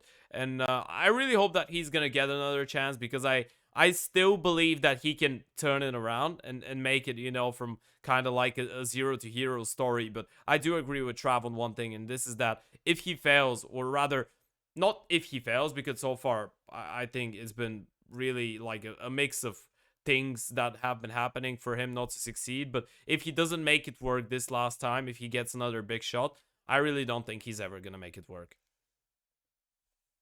Agreed. I can only agree Agreed. with that. Yeah, that's sad, man. I don't believe I said that. I've always been k0nfig support. Yeah, we might be witnessing something here, you know. So I think that's... careers are coming to, like, time goes past, isn't it? It's so Yeah, weird man. now because It's now sad we to were think looking about at it. the people who initially started playing Counter-Strike, like, you know, like started, like, you know, the Source players have already mostly retired. Yeah. You know, I mean, the Force is like the Man. last of them. I You know, miss you have RPK. the Guardians, the RPKs, the Get Rights, the Edwards. You know, they're all kind of gone, and now we're actually looking at people who started in Go, and they're also reaching the end of their careers, which is just crazy to think. Yeah, that's absolutely crazy. By the way, speaking of that, Freakazoid's not over it either. Did you see that mad clip? We can actually, before we get into the Blast finals, I saw it. He's dumb as hell. Man, that was crazy. Like, I saw his tweet. Like, I saw his tweets. Like, you guys are taking this out of context. And I watched the full clips. Like, nah, you're just wrong, dog. Like, I understand what he's trying to say. He's saying that, oh, Shroud just had better multi-killing ability than Simple does on the rifles. He was making an okay point, but I don't think he realizes how big the skill difference has gotten in current Counter-Strike from back then to now. Like, if we put 2017 Shroud, 2016 Shroud in the same server as Simple, I don't think there's individual ability has just gotten so it's much not even different. individual ability. Like, the game is different. I mean, you can't just white peak something and think that you're gonna be able to get away with, as Freakazoid said, if there's 4 people on your screen, Shroud is gonna be able to kill them faster. No, he isn't, because someone is gonna insta headshot him, bro. CS isn't what it used to be back in the day. I mean, even there is a Simple factor, though. Of course, I just want to say, like, individual ability, while it is minimal, at the highest level, it does exist. And that's what I love in the difference between Valorant and CS, is that you can actually see individual ability be differed between players. It is a lot more difficult to peak in this game than it is in Valorant. And so when it comes to individual gunfights, there literally is a simple factor when you play against Na'Vi that you have to take into account. If you're taking a 1v1 duel versus Simple, you're unlikely to win it. It's just the fact of the matter. Like, the percentages are not there. Yeah. Okay. So Freak is on some mad copium right now. I understand he's a teammate of Shroud and everything, but, like, dog. You know what? I'm a big Shroudy supporter, to be fair. I loved him back on the day in C9. It's my region. Even for me, it was a bit too much. He's my childhood, dude. It's when I started playing Counter-Strike. He was like, you know, it was NA's run. It was NA's day. Yeah. But nah, dog. I started streaming because of Shroud, to be fair. Yeah. Fair That's play. cool to know. Listen, I maintain to this day, up in my top 5 clips of all time is Cologne 2017 clutches. I'm telling you right Oh, now. Oh I yeah. love, yeah. I Tap it absolutely away. love those. Like, I don't know, there's just something about them. The soundtrack that went with that Cologne that year as well. Just everything was so good, and like it was just. I've always liked him. And that's why you sort of feel a tinge of disappointment whenever he used to stream and just bash on Counter Strike for seemingly no reason, maybe just for Mhm. views or whatever or reactions. But yeah, I mean, obviously, Freak is just off his tether a little bit. As Fi says, I actually do see what he's trying to say. You can drop Shroud into any new video game, Yeah. and he'll be insane like that. Yeah. But in a game that's been around forever, which you need to learn metas, and as Shroud said himself in the reply, extra motivation. I think in the word passion that he's trying to use, we're reading into it too much, like the Maui replies and stuff like that. Maybe reading into it a bit too much.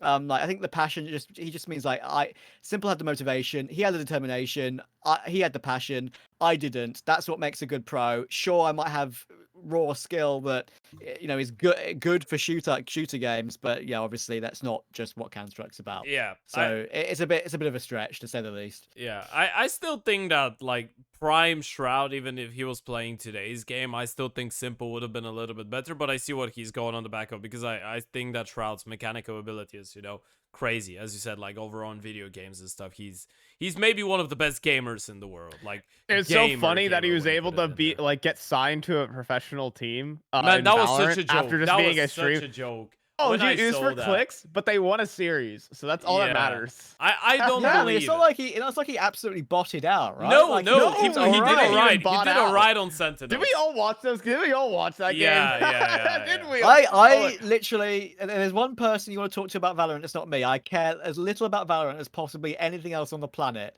But I watched that game. Yeah, man.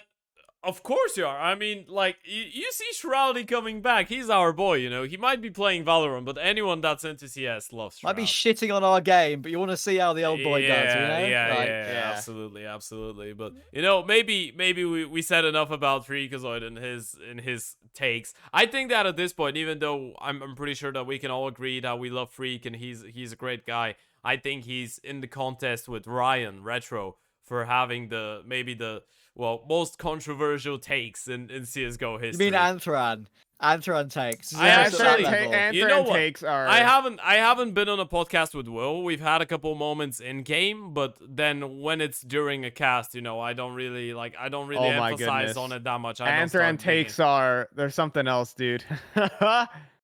Well, I just love it when Will just goes mid game. He's like, why are they doing that? I absolutely hate them. Why are you playing like that? He's like, just straight up just starts flaming. He's like, I don't understand, man. What's up with you? Yeah. I guess we can move on from that and World Final. Yeah. Oh Yeah. my goodness. Am I supposed to make something? We can finally what? Am I supposed to like make a fantasy league or? Oh, no, what's going on? no. We're gonna do that in the end. But we have the Blast World Okay. Finals coming up, and Okay. I wanna hear your takes on this one. Obviously, this one is gonna be a little bit easier than the other big tournaments to speak about, because obviously we have only 8 teams. We don't have around the majors. It was absolutely crazy because you have challenger stage 16 teams, then you have another 8, and 16 grouped when you have the 8 from the previous one. And Elisa as well was 12 teams, so this one is going to be a little bit easier. But initial thoughts, looking at the teams that are going to be participating, I want to get you through it. I was thinking about making a tier list, but then I was like, the fantasy team thing is a little bit more interesting. And yeah, we've had enough of tier lists, but I think when you look at the list of teams participating in this tournament, there's a pretty clean way, at least for me, to kind of make the difference and put them in different categories of who do I really consider as a tournament, as a contender for winning the entire tournament, and who I think has their last chance of, let's say, make it a bit of a change before the end of the year, and in the end of the season be like, what, this season wasn't a complete waste of time. But I want to hear your opinion on this one first, Trav. For me, just looking at the teams in the current opening stages, I think that we all know the story behind OG, and right, they get there because of Blast ranking, and even for the first time ever, HLTV like put out a proper article saying that the format's terrible, which I thought was hilarious. But yeah, I think for me, just looking at the team list, I would not be surprised to see outsiders do poorly. I think there's gonna be hangover from the major a little bit. I think they're gonna feeling a little bit like, oh, it doesn't really matter as much. I'm not sure they're known for being hard to beat, but I have a feeling they're gonna get caught out. For me, I'm Abu Dhabi time. Just looking at it now, outsiders versus Liquid starts at 6 a.m. That's fun. Probably so probably won't be able to catch that.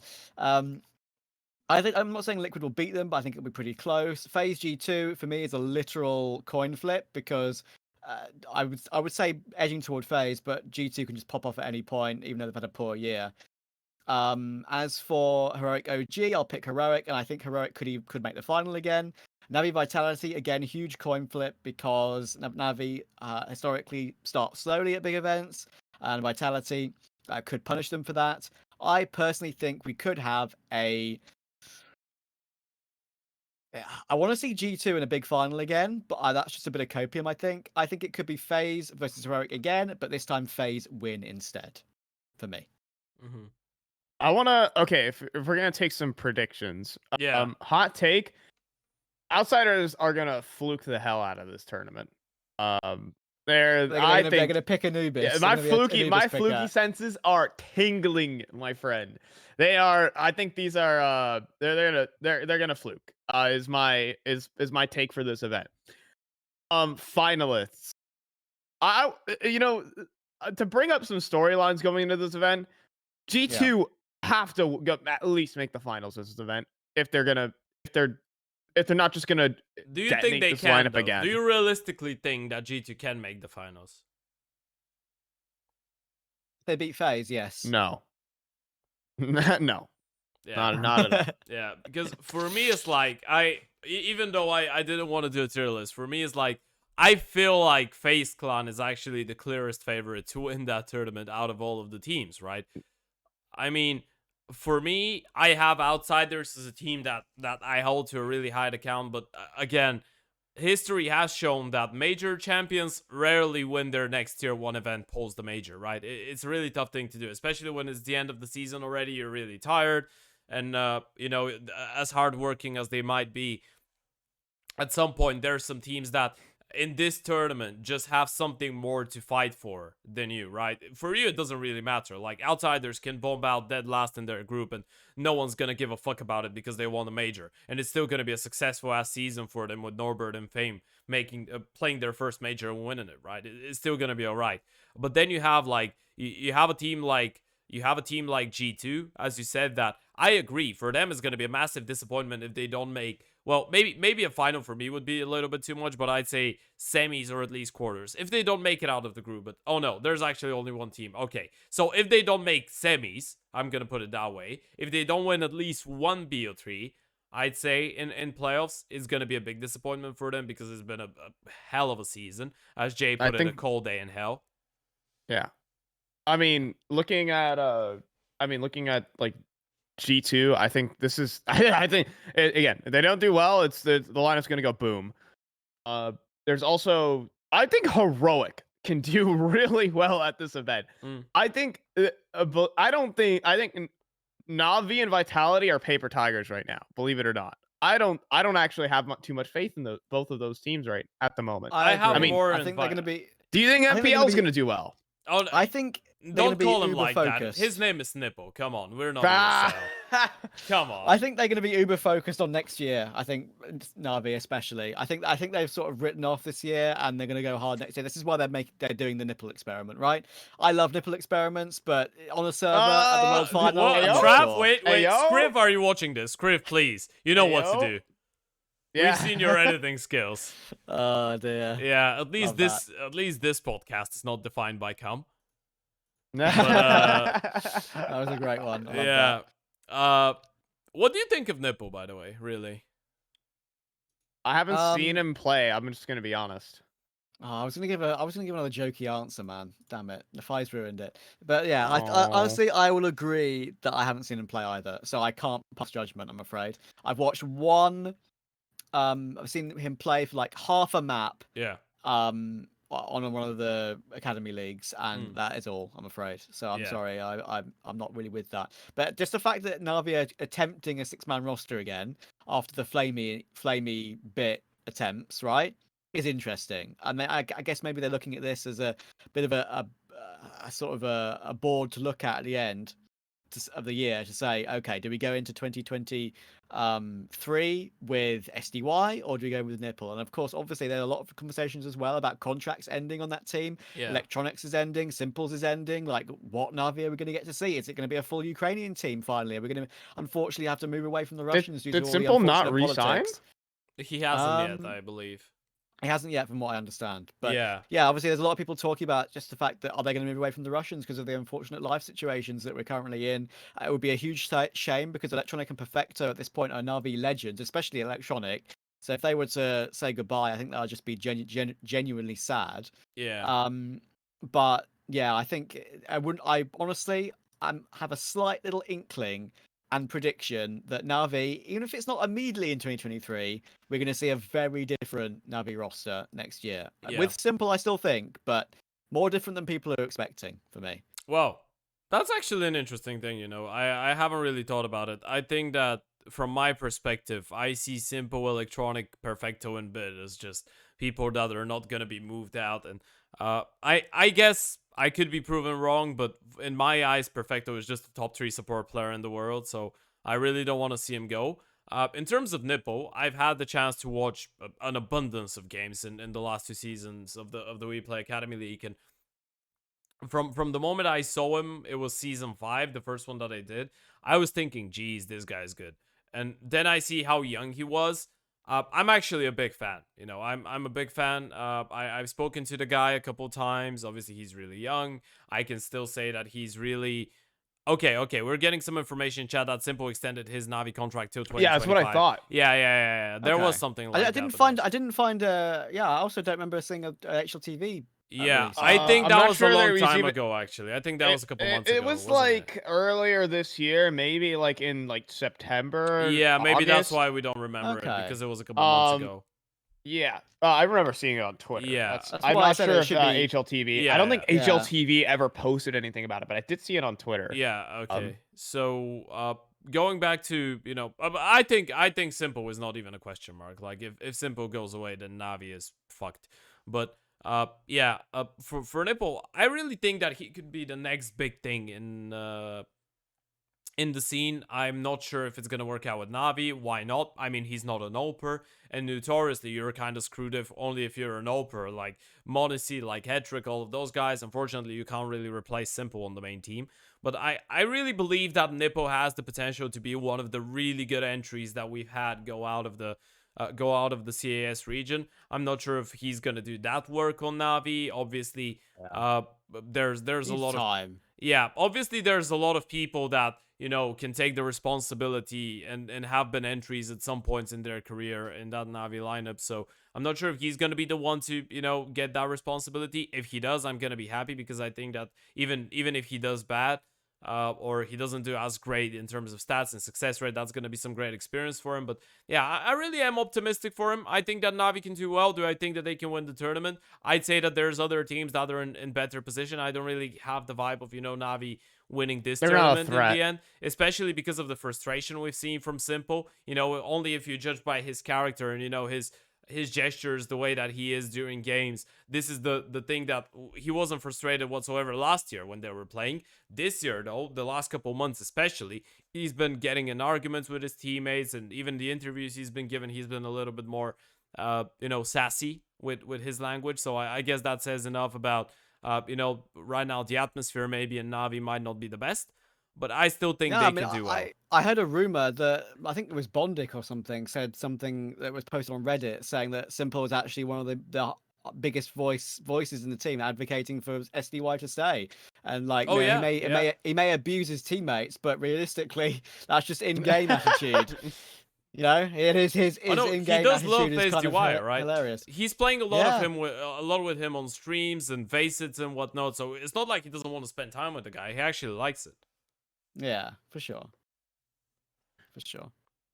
I think again, I'm gonna probably I could get owned for this, like if they do well in this tournament, but I don't think Go on, Navi's Fire. even a threat. I don't even think they're gonna make it past groups. Okay, we love brave takes here. Yeah, I think they might just get owned this tournament. They might get the farm OG, as every team will, unless God forbid OG do well at this tournament. I do not want them to do well at this tournament. Like honestly, why are they here? And if they do well, it's just gonna make the problems like, oh wait, this wasn't even a problem at all, guys. We should just do this again. They don't deserve to be at this tournament. Okay, Navi, I don't see them as a threat in this event. Okay. I don't think Liquid is that good. Right now, I think we're gonna get another Liquid G2 BO3. We've gotten a ton of those this year.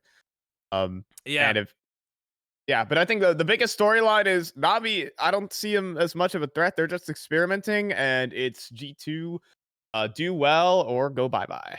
Yeah, I think for both. By the way, I think for Vitality is really important as well how they do. I think if they don't do well with this tournament as well, we might see some changes definitely on that lineup, especially after they looked so well and they won EPL, and then the major was I think disappointing for them. Although they were able to make it into the group stage and whatnot, but missing out on the playoffs, surely not great for those players that were even considered to be able to be contenders for winning the entire thing in the end of the day. So there's a lot of teams actually. When you look at it, you have Liquid that might go for changes if things don't go well. G2 might go for changes. OG might go for changes. Vitality might go for changes.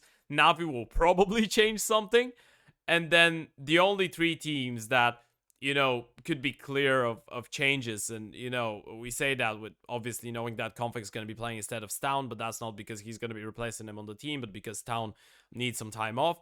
The only three teams that actually look all right in terms of you don't really have that. Well, FaZe Clan, nah, surely you don't change anybody on FaZe Clan even if things go horribly wrong. No, yeah, absolutely not. Yeah. So you have FaZe Clan, which I think, considering everything that we've said, and the situation with Heroic and the fact that Outsiders just won a major, could be the team that's in the best position to win this tournament. Then you have Outsiders that don't really have anything to lose, but are a tough team to beat. And then you have Heroic with k0nfig, which are kind of like a coin, and it might flip right, it might flip wrong. You don't really know what's going on. But out of this, there's just 5 teams that, well, I guess you remove Navi from the equation, because I guess for them it wouldn't really matter about this tournament. I think they've already made the decisions, or at least they already know what they want to do. But for G2, Liquid, OG, and Vitality, this is actually hell of an important tournament. Otherwise, a lot of people might be losing their jobs. Yep, agreed. Well, that's gonna be crazy. You know what? I'm not really used to being so deep into conversation. 1 hour 40 minutes into the podcast. That feels great. So now we have the chance to actually. You know what? Hot take in the end of it. Who's winning the tournament? Trav? I think I picked FaZe, so I'll pick FaZe. I'll stick with FaZe. Yeah. Vi? YOLO, I'm gonna say all these teams suck except for Heroic. Let's go. Okay, I think EG are gonna win the turn. Oh wait, what? Okay, EG, yeah, they're here, guys. I'll go for, honestly, better team than OG. Better team than OG. You know what? You know what? I can back that one up. That shirt on the walls. That shirt on the wall agrees with that. The Cirque shirt agrees with it. But yeah, I think I'll go for FaZe as well. I'm open for a surprise from maybe a Navi or a Heroic or an Outsiders. I just want to see FaZe roll out the year with a win. They started so strong. They're the team of the year for sure. I think they deserve it. Well, not deserve, but I think they want to end off this year on a positive, considering the failure that was the major. Yeah, so. I'd say they deserve it. I mean, they had a really good run in the first 6 months of the year, and a lot of people now actually have forgotten how good they were, because it's the latter stages of the year and whatnot. But gentlemen, we get into the really interesting segment of this podcast and this show. And this segment, for everyone that's watching, I'm going to put both Trav and Fi, one after the other, under the spotlight to create their dream team of this year. Now, obviously, there's like 20 days until the end of the year, so things might change with this tournament being played out with the top 20 and whatnot. So I was thinking, by the way, for a second, but for this one I had to give you a short notice, surely, if I wanted to pick 20 players. But I decided, you know what, I'm gonna make it a little bit easier for you guys. So you just gotta create a 5-man roster with some of your favorite players this year, and we're gonna do all of that together. I'm just gonna I typed it down. go on I typed HLTV. it down on a sticky note on my PC. Did ready you? to Okay, go. just for everybody to know, I actually didn't tell them about that before the start of the show. Well, I told them, but it was like 30 seconds before the start of the show. So I didn't give them any time to able to think of prepare. anything yet. Yeah, I So, didn't give them any time to prepare. So now, guys, I guess if Trav has his sticky notes, we can start with you, Trav. Who are we starting Okay. with? I'll give Fire a chance. So for me, there's a lot of debate around AWPing because, of course, Heroic Okay. and Cadian both have. Heroic and Cadian. Heroic and Outsiders both have Cadian, Jame, who are AWP IGL. So that's 2 roles that will be filled already, which is pretty insane, right? I think a lot of people might even consider to pick them. Yeah. But I'm gonna go a little bit left field. I'm not gonna have Okay. Simple or Zywoo in Okay. my 5 for this year. Okay. I'm picking Shiro for the AWP. Okay. Goddamn. I'm picking Twists Rifle. Okay. I'm picking Yakinda Okay, Rifle. chill a little bit. I want to build up the lineup so I can do a screenshot. Okay. Okay, so you have Fair Shiro enough. as an AWP, then you have Yakinder, I heard. Twists. Yeah, you said Twist as well. I just wanna put them in together so I can make a screenshot and post it on Twitter and use it as content and blah blah blah blah. Okay. If you're gonna use it as content, I'll just make doubly sure that I'm 100% happy with what I've chosen last. Then. Yeah, 'Cause yeah. I only gave it a very quick look. Okay, so we have Shiro, then I presume you have Yakinder as an entry, then we have Twist as a rifler. Stown Man, is my next one. Wow. He's just creating the worst facet stack that you can get mashed up against right now. Look at that, man. How are roles who's gonna be the support in this team? Are you about to find out? Okay. We've got an IGL. Yeah. Mezzi. No way. No. No, you didn't. No, Stop you the didn't. cap, bro. No, Stop the you cap. didn't. I'm trolling. I'm Okay, trolling. I'm okay. trolling. I'm trolling. I can assure you. Don't get me wrong. Mezzi, genuinely one of the best IGL numbers wise, I think, this year. Rifling IGLs are hard to come by. Okay, so we at the remove top of Mezzi. CS. Okay, so it's not. Yeah, him. I was trolling with Mezzi, but Okay. don't get me wrong. I think next year he can be in the top of the conversation. Okay. Okay. I'm actually not. I'm not gonna have like an actual out and out IGL on this team. You know what? Unless you want It to- doesn't matter. It doesn't matter. No, we don't want it to be, have a lurker that's passive, Okay. have an aggressive lurker, have a dedicated support and whatnot. Just give us 5 players. It's all right. K0nfig. Okay, yeah, he's created the demon facet stack. Yeah. Okay, so you've pretty much given us, looking at it, you've excluded Simple Zywoo, and then you've given Yeah. us 5 of the best players this year. Yeah, well, I don't know. I'm pretty positive that all of them could be in the top 10 this year. Oh, I think they will be. I think Yeah. K0nfig's performance at the major, Stown's consistency for Heroic. As I said, like I didn't want to pick the AWP IGLs from Heroic and Outsiders and Cadian and Jame because I thought that would be a bit too free. And I do feel a bit bad for not picking an Outsiders player. I think Jame would be the obvious pick for that one. Yeah. Maybe apart from maybe a Fame, something like that. But realistically, they weren't amazing throughout the whole year. And I think that's why I've chosen Twist as like the absolute star from FaZe this year. I think you can make cases for Rops and Brokey. Brokey as an AWP, as I said, but I think Twist has just been slightly better than Rops for me. Maybe not necessarily rating wise in some big events, but he's had ridiculous impact in certain scenarios, which makes me feel he could be one of the best players in the year. Maybe even that top 5. I'm not sure. I feel like they're probably HLTV's list will probably have Rops and and a couple of more players above him. Yeah. But yeah, I want Yakinda for the star power. I'm just going absolutely wild with the entries. I want Twist for the reliability of being maybe second in. Or you can have that role. That role can go to Stown as well. And k0nfig can just be an anchor rock anywhere he goes. So yeah. Okay, Fi, you've had your chance to think about it. You can I've go come up with slow, a- you know. You can go slow. You can just go position by position, justify yourself on every single individual, and have some time to think about it. Got it. So I'm deeper. gonna start off with Fallen, probably one of the best oppers of the Yeah. year. Yeah. Okay, try to next figure up- out which one of those two is DNA boy, please, based on their And then we're- first choices. And then we're gonna go with Fur. Fur, excellent tier rifle. He Okay, played very if you're well. just gonna create the Imperial roster, by the way, I'm sorry. If you're just gonna create the Imperial roster, just let me know. I can just open their HOTV page. I'm not gonna add on those individuals.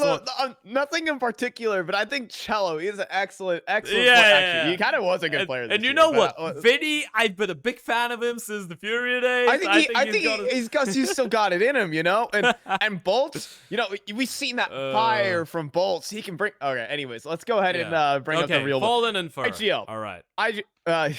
Sure, buddy. First, I'm genuinely debating on picking actually Cello for this lineup. Are you? He Okay, su- to make he sure. inc- Fallen and Fur are in, right? For real. you can pinch yourself. I'm not lying. Okay. No, Fallen for no, screw Fallen for no. We don't need that. We don't need Cello, Fallen for. just only cello. Relax. Only Cello in this one. Only Cello in this one. Okay. He was seriously like an actual. The only reason Imperial had any remote success. He is I think he is by far and away the upcoming star of the Brazilian scene. We have a lot more to see out of Cello. He had an immense performance with him. I mean, I think if he had a better 4-man unit around him, he people would really see how good and truly good this guy is. Okay. A very underrated player this year. Now, I'm not gonna say like, okay, if I was to make a team of the year, like if I was really, this is my team of the year, all right? That's nice. You can make whatever team you want. Yeah. But if I was to put together, I want Cello in my lineup. I think Okay, he is an X Factor player. Okay. For sure. Like, do you have your X Factor players? Like, I would say like Magic's for Spirit is certainly an X Factor player, or Axile for Cloud9, or TESS for Heroic, who can just have these incredible, something like that. Yeah, but they just have some incredible pop-off games, and that's certainly what Cello can bring. IGL, Kerrigan was my IGL of the year. Okay. In terms of support player, in terms of the roles that he was taking in his team, and in terms of how FaZe Clan were just so dominant at the start of this year, Kerrigan is one to put on for my books. Opper, I don't want to just like go out there and pick Simple, but Simple is still Simple. So are we picking Simple? Yeah, we're picking Simple. Okay. My logic for this is that Simple has not had his best year, has success Yes. but not his best year, and the only thing Zywu did was hard carry at Pro League. Oh, I don't. feel like. I mean, I don't really want to. I don't think even Zywu was hard carrying, yes, but he also just has. He has the system again where it's just Zywu and friends once That's why more. I didn't pick them. That's why I didn't pick both of them. I don't get me wrong; they're probably going to be top 2 HLTV. I'm not even going to dispute that. Well, maybe not top 2 this year, but they're going to be top HLTV this year. I think Definitely Simple's going to top be number 5. 1 this year. I think Simple's going to be number 1 this year. It's going to be top 5 for sure for Zyra as well. So there's absolutely no shadow of a doubt. But yeah, that's just my personal reason for not picking that team, and I'm looking forward to seeing what it looks like. Our team's on paper. Now pick your next guy. I understand the role clashes, but I want to pick Shush. As well. I actually really like this. I love really like Shush as a player this year. What a step up this guy has taken. From his time on, I mean, I feel like he's just been abused in so many lineups that he's been on. But this iteration of Heroic is where he is utterly shined, and he had just an incredible fall final and an incredible major. Like, this guy is the sole reason for Heroic's remote success this year. Yeah, you don't actually have that big of player. a role clash. Well, CT side, you might have CT side, yes, there but are D some side, there are things some role working clashes. out. This side, your team looks great so far. Yeah. And if I was to pick one out, we've kind of gotten all our support players. We kind of need one more star rifler in the squad. I was mega impressed by k0nfig. I have to take it away from you as well, Travis. k0nfig had probably the year of his career on this team. Okay. This is, I mean, an unbelievable second half of this year, and he might place himself in the top, land himself in the top 10 this year for the performance that he was having. It was literally, I remember there was a moment, a funny moment.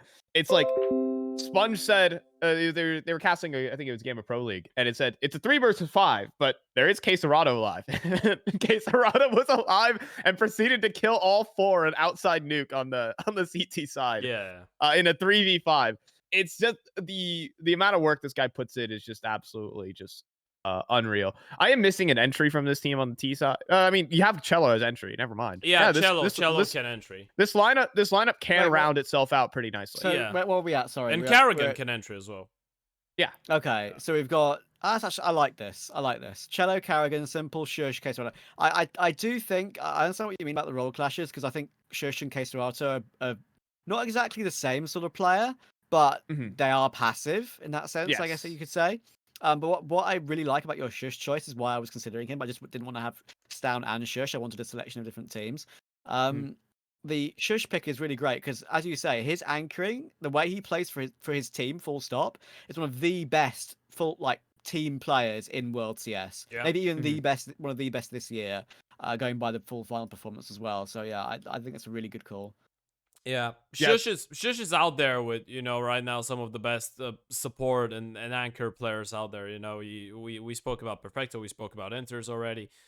So yeah, I guess there's a fair point that could be made about him, and a lot of people overlooking him. But yeah, your lineup actually looks great. And you know what, you motherfuckers, I'm not actually doing a lineup because I don't want to.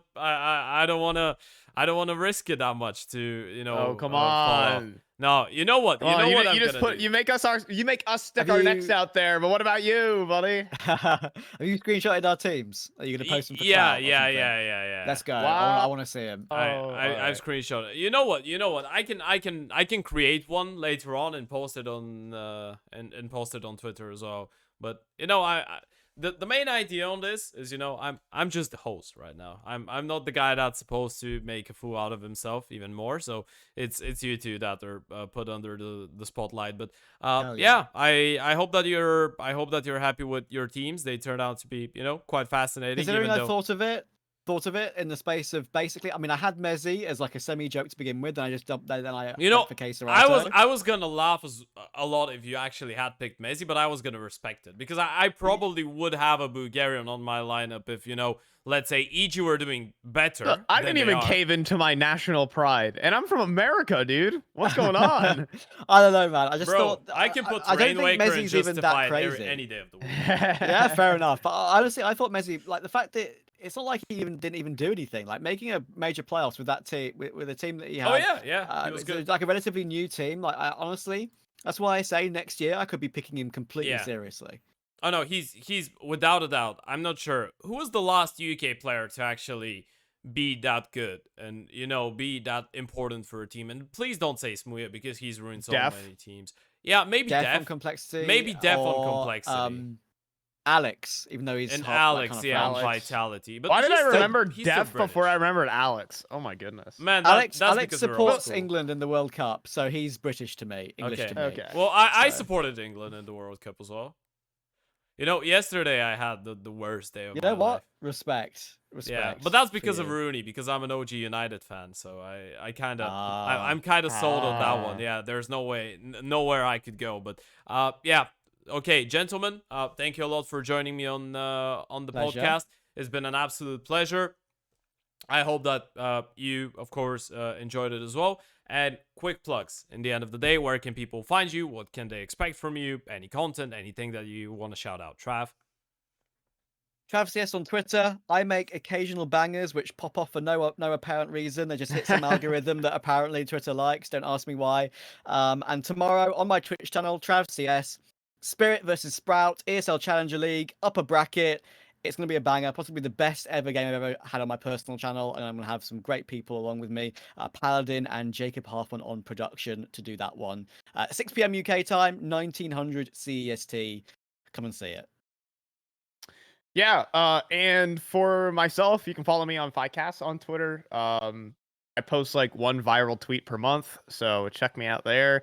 Other than that, next week I am casting ESL Challenger League North America playoffs. So if you want to see more Twitter clips happen live, you can check in to ESL CSGO B at 8 p.m. Eastern Standard Time. I'm not even going to convert to European time because if you guys really want to People are watch that, gonna you guys see are them on muy HLTV. dedicado. So yeah, thank you Yeah. guys. Yeah, they'll All see right, a donation. that's all for me. Okay, well, thank you a lot for watching, guys. To everyone that's watching the podcast from home, thank you as well. Leave me a comment, maybe give me an idea on who you want me to bring on the show. I think we're gonna have maybe one more episode until the end of the year because, as I said, I'm doing the revamp of my room, so I'm not gonna have my setup for some time. But yeah, thank you for watching. Leave a like to the video, subscribe to the channel if you haven't, and we're gonna see you really, really soon. Bye bye to everyone. Stay safe.